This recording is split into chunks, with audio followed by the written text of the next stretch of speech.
The telegram arrived at Goldfield Station on November 15, 1935, at exactly 4:27 p.m. 3 words changed everything. Strike confirmed. Rich.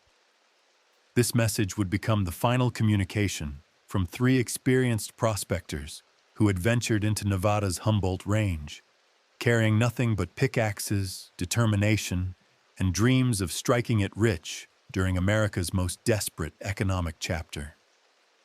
James "Dutch" Morrison, age 42, had worked claims across the Sierra Nevada for over 2 decades. His partners, brothers Carl and Eugene Brennan, brought 15 years of combined mining experience and a reputation for methodical exploration that had already yielded modest silver deposits near Virginia City. Together, they represented exactly the kind of seasoned trio that rarely simply vanished without explanation.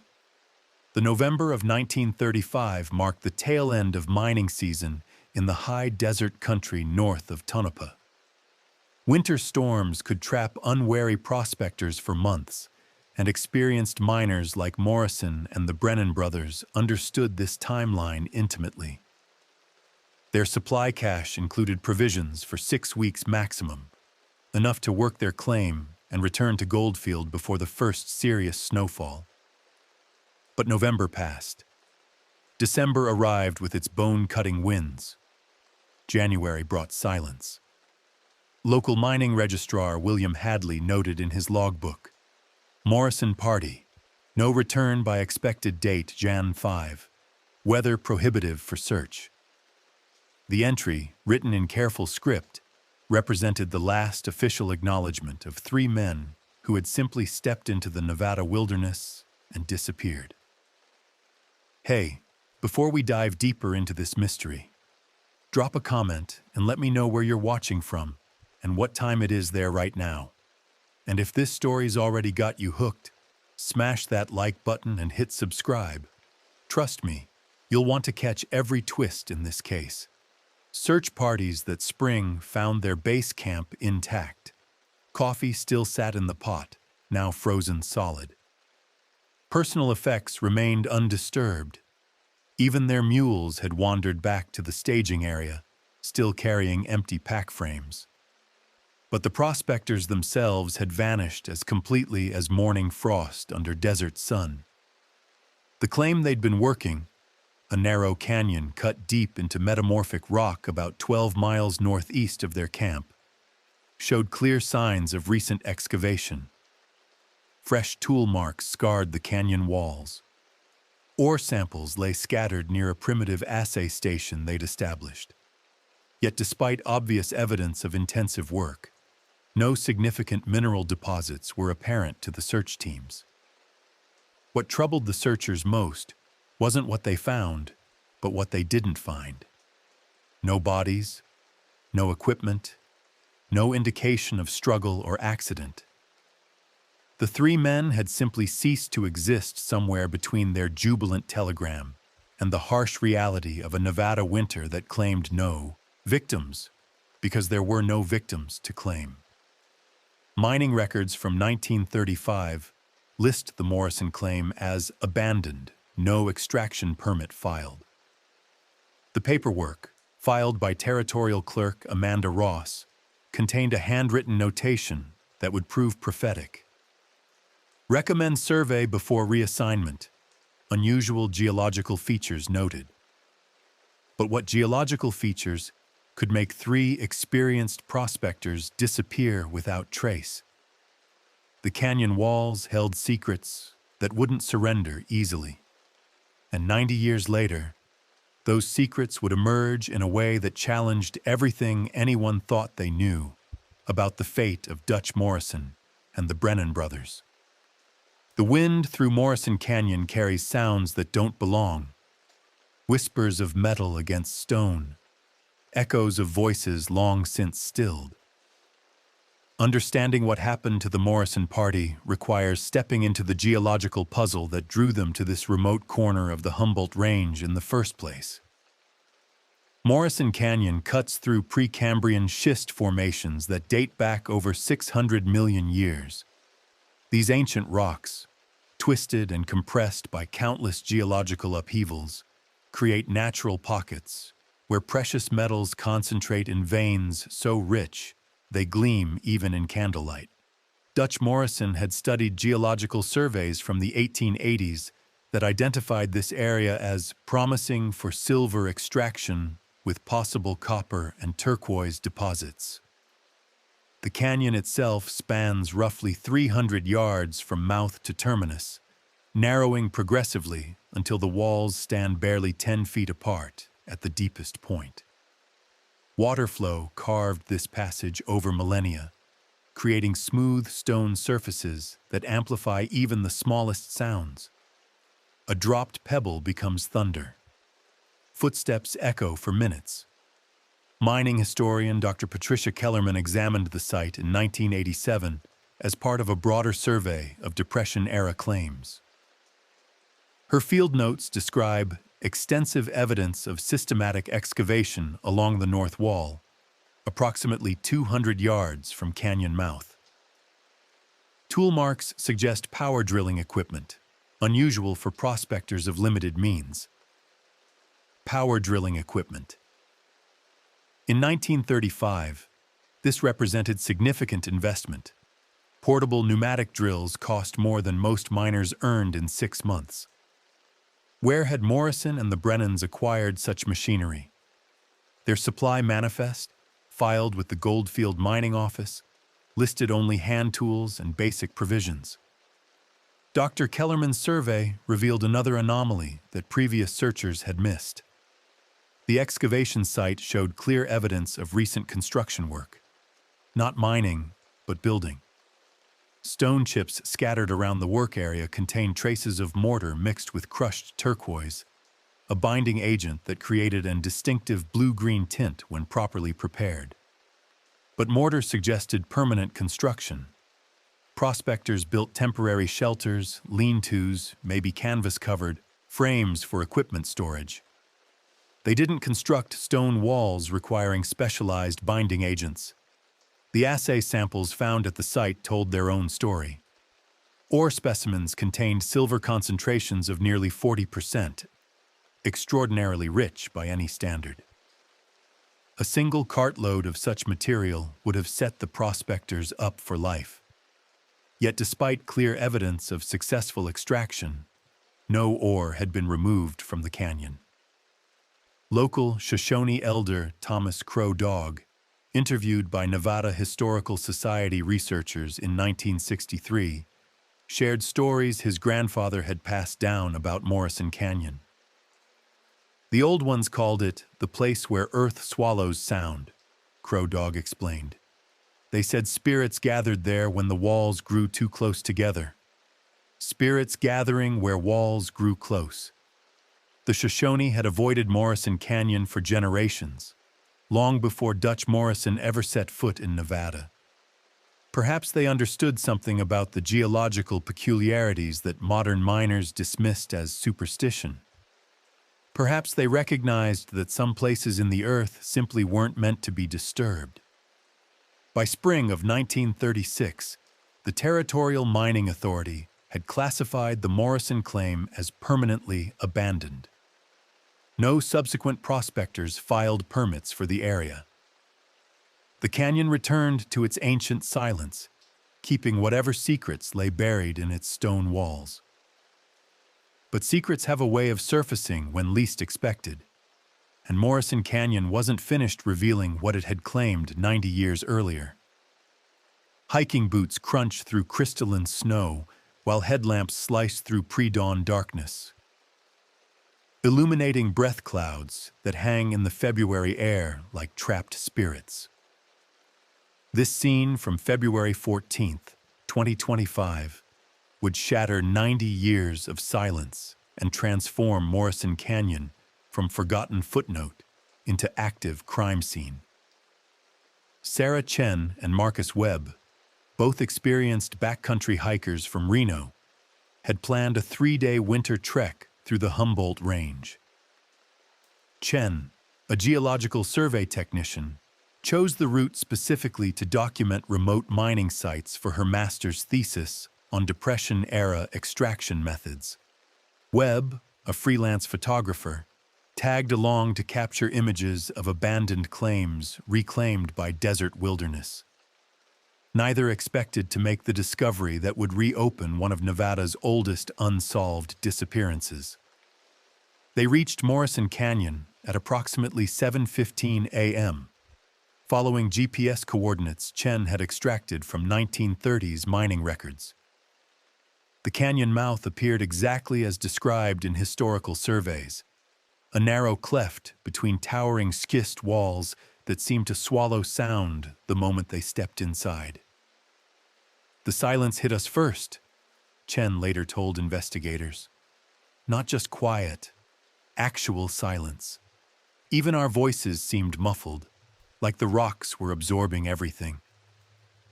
200 yards into the canyon, where Dr. Kellerman's notes had placed the main excavation site, they encountered something that shouldn't have existed. A wall, not a natural rock formation or collapsed mining debris, but a deliberately constructed barrier that completely sealed the narrowest section of the canyon. The stonework stood roughly 8 feet high and appeared professionally executed, with carefully fitted stones bound by mortar that displayed that same distinctive turquoise-flecked coloration noted in historical records. But this wasn't Depression-era construction. The mortar showed minimal weathering despite Nevada's brutal freeze-thaw cycles. The stone joints remained tight and clean. Most significantly, the wall incorporated modern materials that hadn't existed in 1935, including steel reinforcement bars and what appeared to be Portland cement mixed with the traditional lime and turquoise binding agent. Chen approached the barrier with professional curiosity. Her geological training recognized immediately that someone had invested considerable time and expertise in this construction. The turquoise chips weren't decorative. They served as aggregate material that enhanced the mortar's durability, while creating an almost luminescent quality in direct sunlight. Webb began photographing the wall from multiple angles, noting how the construction seemed to follow natural contours in the canyon walls. Whoever built this barrier understood both the geological constraints and the acoustic properties that made Morrison Canyon unique. Then Chen noticed the crack. A hairline fracture ran vertically down the wall's center section, barely wide enough to accommodate a finger. Water seepage had gradually widened this opening over time, creating a gap just large enough to peer through with a flashlight. What Chen saw through that crack changed everything. The darkness beyond the wall wasn't empty space. Shapes pressed against the barrier's interior surface, shapes that resolved into unmistakable human forms when viewed from the correct angle. 3 figures stood upright against the wall, positioned as if they had been trying to push through from the inside when the final stones were set in place. Something had been buried alive. But Chen's initial shock transformed into forensic curiosity as she studied the scene more carefully. The positioning looked deliberate, almost ceremonial. And where fingers should have touched stone, the rock surface showed deep scratches worn smooth by decades of desert weather. What had happened in Morrison Canyon? And who had built a wall to hide the evidence? The sound of sledgehammer against stone echoes through Morrison Canyon like gunshots, each impact revealing secrets that had waited 9 decades to emerge. By 10:30 a.m. on February 14th, Nye County Sheriff's deputies had arrived to investigate Chen and Webb's discovery, transforming the remote canyon into Nevada's most unusual crime scene. Detective Lieutenant Rosa Martinez, a 20-year veteran with experience in cold cases, immediately recognized the complexity of what they faced. The wall's construction suggested significant planning and resources. The positioning of the remains indicated deliberate placement rather than accidental entombment. Most critically, the timeline spanning 90 years meant this case bridged historical mystery and modern forensic investigation. Protocol requires treating this as an active homicide until evidence proves otherwise, Martinez explained to the assembled team. Age doesn't diminish the obligation to determine cause and manner of death.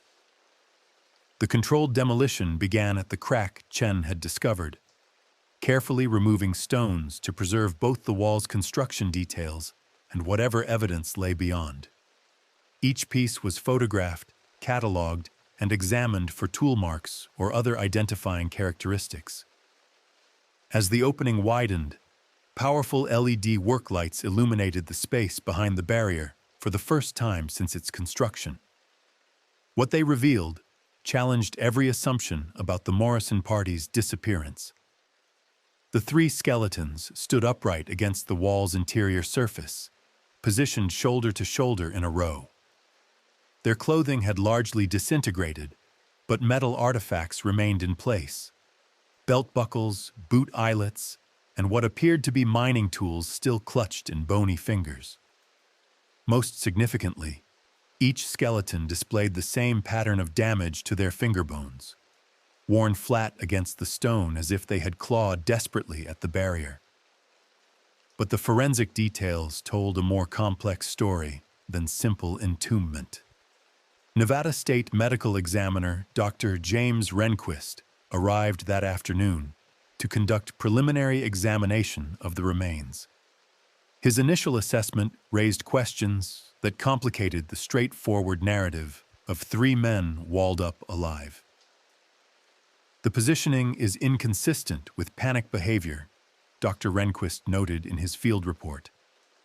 Subjects appear to have been placed deliberately against the wall in standing positions.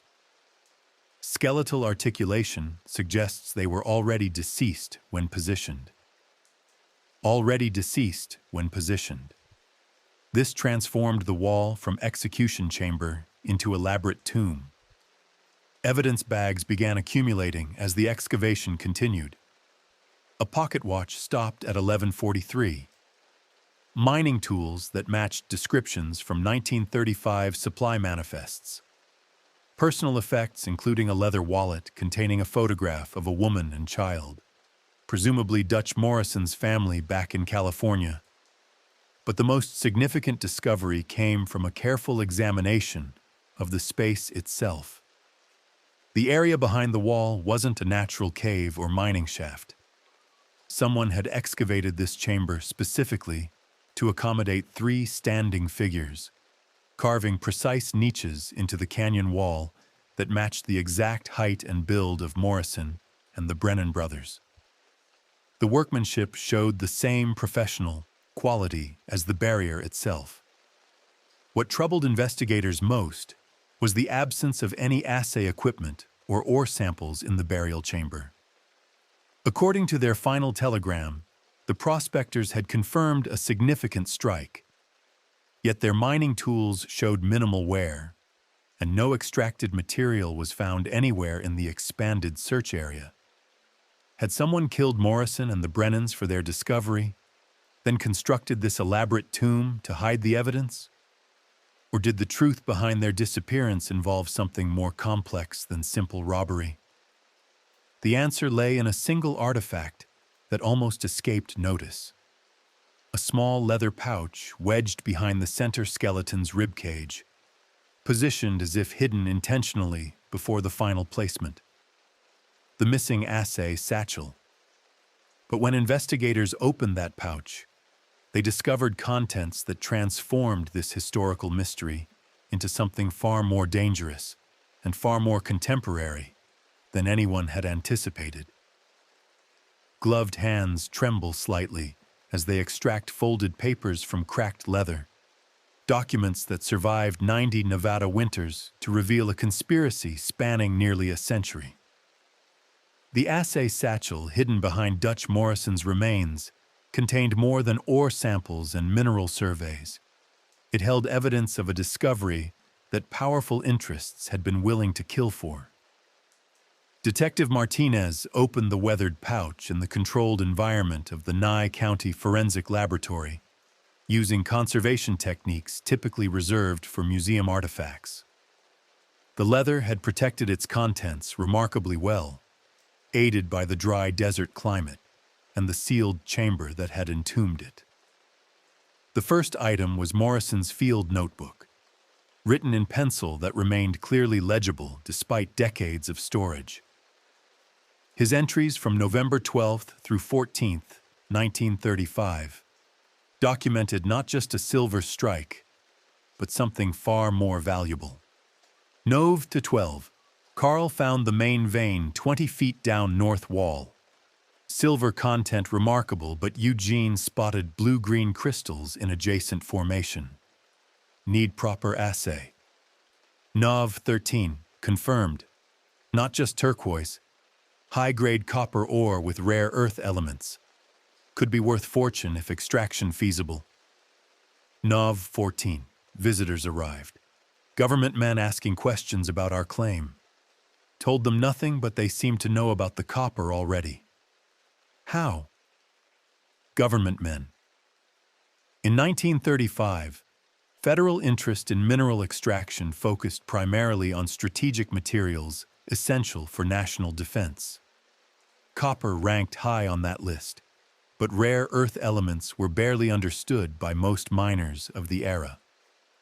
The second document explained why Morrison's discovery had attracted deadly attention. A carbon copy telegram, apparently never sent, was addressed to the Bureau of Mines in Washington, D.C. Urgent, significant rare earth deposit confirmed Morrison Canyon Humboldt Range stop strategic value warrants immediate federal assessment stop location coordinates follow stop. Dr. Rebecca Santos, a mineral economist from the University of Nevada, reviewed the assay data found in Morrison's satchel. Her analysis confirmed what the prospectors had stumbled upon: a deposit containing elements that would become critically important for military applications during World War II and beyond. They found gadolinium, terbium, and dysprosium, Dr. Santos explained. In 1935, these were scientific curiosities.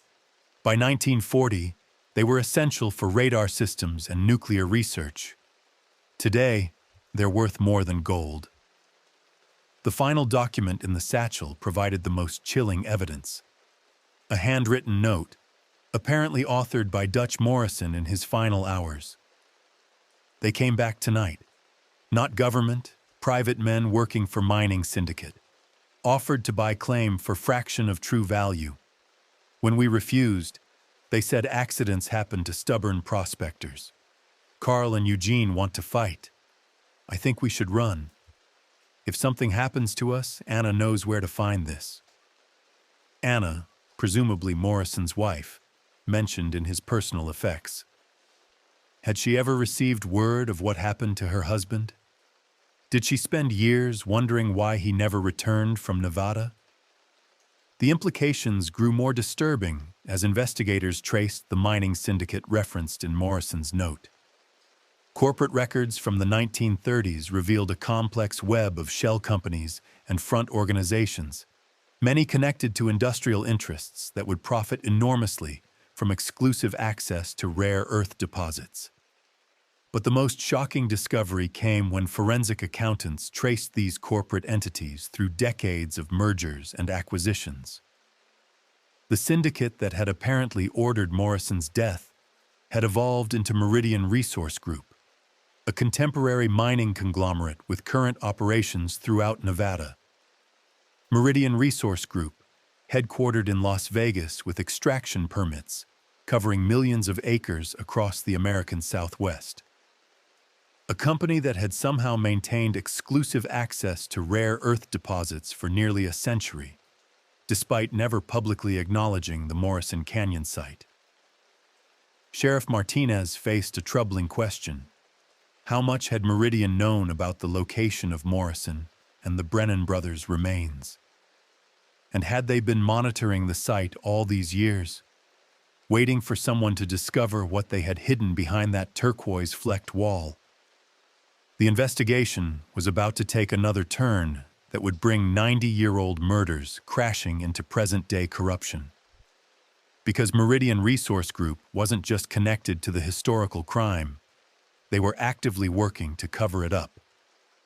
Phone calls made at 3 a.m. suggest desperation, and when those calls connect corporate boardrooms to active crime scenes, they reveal conspiracies that refuse to die. Within 48 hours of the Morrison Canyon discovery, Detective Martinez noticed patterns that transformed a historical mystery into a contemporary obstruction of justice case. The first red flag appeared when Meridian Resource Group's legal team contacted the Nye County Sheriff's Department unsolicited, offering to assist with any environmental remediation required at the historical mining site. Corporate attorney Patricia Lansing arrived from Las Vegas with a team of specialists who seemed remarkably well-informed about a discovery that hadn't been publicly announced. They knew details that weren't in any press release, Martinez noted in her case file. Specific information about the wall construction, the turquoise mortar, even the positioning of the remains. Either they had inside information, or they'd been monitoring that site for years. Surveillance footage from the canyon access road, installed by the Forest Service in 2023 to monitor illegal dumping, revealed disturbing activity in the weeks following the discovery. Multiple vehicles with Meridian corporate plates had visited Morrison Canyon after official hours, always during darkness, always with equipment that suggested more than casual inspection. Park Ranger Miguel Santos, who monitored the remote camera feeds, documented at least 6 unauthorized visits to the sealed crime scene. They weren't just looking, Santos reported. These people were conducting systematic searches of areas adjacent to the main excavation. Professional search patterns, electronic equipment, the works. What were they searching for? And what did they think they might find? The answer emerged when forensic archaeologists expanded their examination beyond the burial chamber. Ground-penetrating radar revealed additional constructed spaces within Morrison Canyon, a network of sealed chambers that suggested the original crime scene was far more complex than investigators had realized. Dr. Amanda Cross, the lead archaeologist, made the most significant discovery on February 20th. 20 yards south of the main burial site, radar detected a large void behind what appeared to be another mortared stone barrier. This second wall showed the same turquoise-flecked construction, but preliminary examination suggested it had been built much more recently, possibly within the last decade. When investigators breached this newer barrier, they found a modern storage facility that contained equipment, documents, and materials that connected 1935 murders directly to contemporary criminal activity. Industrial drilling equipment, sophisticated mineral extraction tools, and most damning, corporate records documenting decades of clandestine mining operations in Morrison Canyon. Meridian Resource Group had been secretly extracting rare earth elements from the Morrison claim for nearly 90 years, using the murdered prospectors' discovery as the foundation for a mining empire built on hidden genocide. But the storage chamber contained evidence of something even more disturbing. Video surveillance equipment positioned throughout Morrison Canyon, with digital storage showing continuous monitoring dating back to 2015. Meridian hadn't just covered up historical murders. They'd been watching the burial site, waiting for someone to discover what they'd hidden. The surveillance footage from February 14th showed Meridian security personnel arriving at Morrison Canyon within hours of Chen and Webb's initial discovery. They'd watched the hikers find the crack in the wall. They'd observed the entire sheriff's department response, and they'd been documenting every step of the investigation while simultaneously working to undermine it. Corporate records found in the storage chamber revealed the scope of Meridian's operations. Internal memos detailed plans to relocate archaeological evidence and implement containment protocols if the Morrison site was ever discovered. Legal briefs outlined strategies for claiming mineral rights through adverse possession. Financial documents showed payments to local officials dating back decades. But the most chilling evidence came from recent communications between Meridian executives and unnamed consultants who specialized in problem resolution. Email threads discussed permanent solutions to the Morrison Canyon situation and referenced previous containment successes at other historical sites. What would you do if you discovered your community's law enforcement, mining permits, and local government had been compromised for nearly a century by a company willing to kill to protect their secrets? Because that's exactly what Detective Martinez faced as evidence mounted that Meridian Resource Group viewed the Morrison Canyon investigation as just another problem requiring their particular brand of solution. The company that had killed 3 prospectors in 1935 was still operating and still willing to kill to protect their empire. Federal agents moved through the Nevada desert like shadows against dawn, their arrival marking the moment when a 90-year-old conspiracy finally faces justice. March 5, 2025, brought the largest federal law enforcement operation in Nevada's mining country since the nuclear testing scandals of the 1960s. The FBI's Economic Crimes Unit, supported by agents from the Department of Interior's Investigative Division, executed simultaneous warrants across 3 states: Meridian Resource Group's Las Vegas headquarters, private residences of company executives, storage facilities containing decades of extracted rare earth materials valued at over $800 million, all stolen from public lands using a mining claim established through murder. Special Agent Diana Walsh, leading the federal task force, had built her career prosecuting complex white-collar conspiracies. But the Morrison Canyon case presented unique challenges that bridged historical, homicide, and contemporary racketeering in ways that tested legal precedents. "We're looking at the longest-running mining fraud in American history," Agent Walsh explained during the coordinated arrests.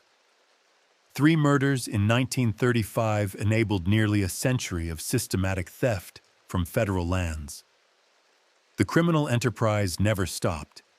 It just evolved. The evidence compiled from Morrison Canyon painted a picture of institutional corruption that reached far beyond Meridian's corporate structure. Company records detailed payments to local officials, mining inspectors, and federal bureaucrats dating back to the Truman administration. Meridian had essentially purchased governmental protection for their illegal operations through carefully managed bribes disguised as consulting fees and campaign contributions. But the most shocking revelation came from forensic analysis of the surveillance equipment found in Morrison Canyon's hidden storage chamber. Video archives revealed that Meridian security personnel had been monitoring the site continuously since 2015, documenting at least 12 separate visits by hikers, researchers, and amateur prospectors who had approached the original burial wall. None of those visitors had ever been reported missing. None had filed official complaints about restricted access or corporate security presence in what should have been public wilderness. The implication was clear. Meridian had been successfully intimidating or otherwise silencing anyone who got too close to their secret for an entire decade.